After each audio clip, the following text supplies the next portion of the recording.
Hello class, this is Mrs. Sunana Priyadas. Today's chapter is sexual reproduction in flowering plants. This is the continuation of the previous video. Today's topics are apomixis and polyembryony. Now children, apomixis and polyembryony both are the special mechanism of reproduction. Now first we will see what is apomixis.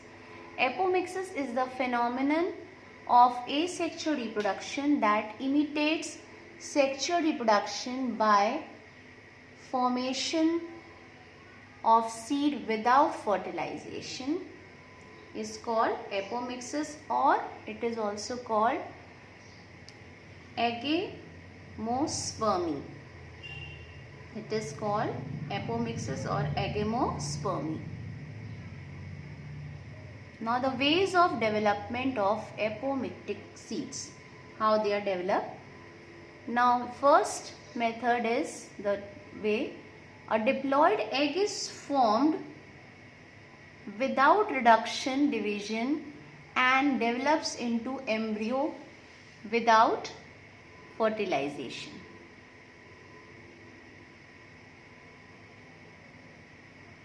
Okay, reduction division you all know, the meiosis. So the diploid egg is formed without reduction division, means only mitosis is there, and it develops into embryo without fertilization.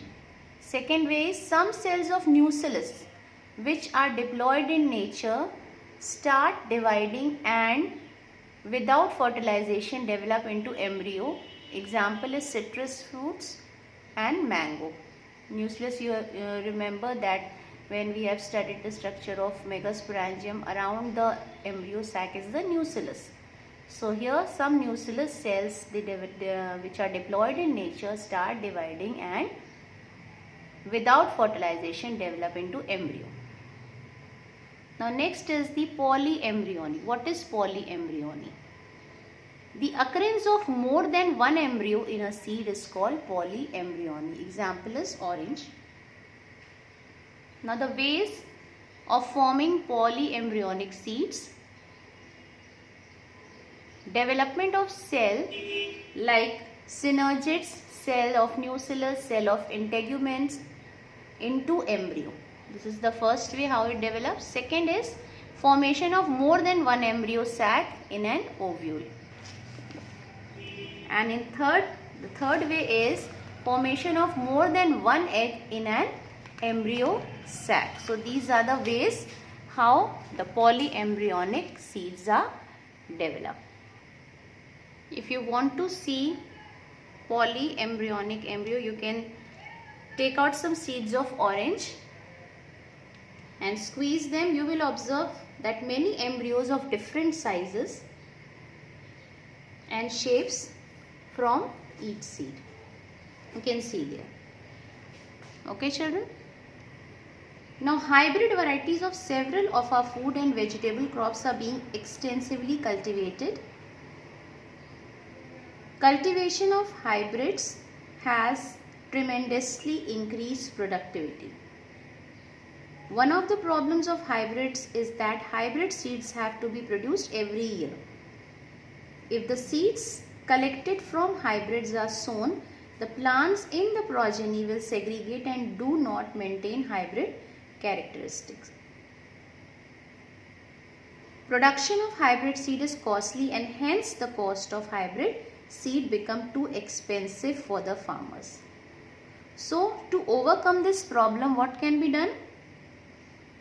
Like we have discussed that it is expensive and the farmers have to do various kinds of applied techniques to develop hybrid seeds. So to overcome this problem, if these hybrids are made into apomixed, there is no segregation of characters in the hybrid progeny.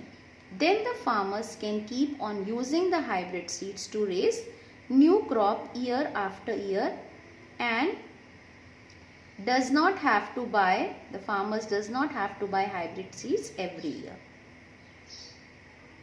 Okay, so this way the problem of hybrid seeds can be overcome by making it into apomixed. Because of the importance of apomixes in hybrid seed industry, active research is going on in many laboratories around the world to understand the genetics of apomixes and to transfer apomictic genes into hybrid varieties. So all these research are being done for maintaining the apomictic in hybrid seed. Okay. So that's all for today.